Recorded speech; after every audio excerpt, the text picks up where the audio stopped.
नमस्कार मित्रांनो.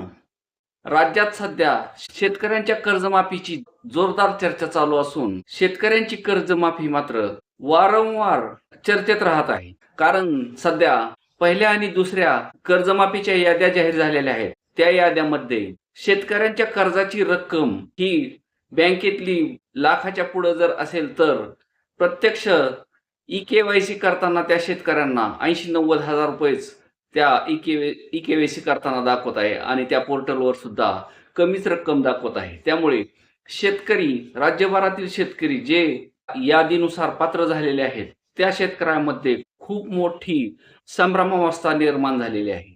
2026 ची कर्जमाफी ही सतत काही ना काही कारणाने चर्चेत ठेवण्याचा प्रयत्न राज्य शासनाकडून केला जात आहे. कारण राज्य शासनाने जेव्हा कर्जमाफी केली, कर्जमाफीची घोषणा अधिवेशनामध्ये केली, त्यानंतर ज्यावेळेस जी-आर काढला त्यावेळेस मात्र जाचकाठी घालून रेग्युलरवाल्यांना 2026-27 या नवजुनं करावं लागेल किंवा रेग्युलर राहावं लागेल असा नियम होता.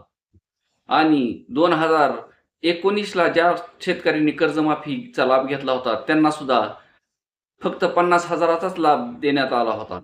त्यानंतर आमदार रोहित पवार आणि तुपकर साहेब यांनी आणि इतर शेतकरी नेत्यांनीही विविध आंदोलनं करून कर्जमाफीची अट ही मागे घ्यायला भाग पाडले. पण या अटी मागे घेतल्या असल्या तरी मात्र कर्जमाफीचा गोंधळ हा चालूच असून प्रत्येक काही ना काही कारणाने हा गोंधळ होत आहे. कारण पहिली यादी ही राज्यभरातून जवळजवळ 54-56 लाख शेतकऱ्यांना कर्जमाफी होणार आहे असे सांगितले असताना फक्त 553 शेतकऱ्याची यादी काढणं म्हणजे हास्यास्पद आहे.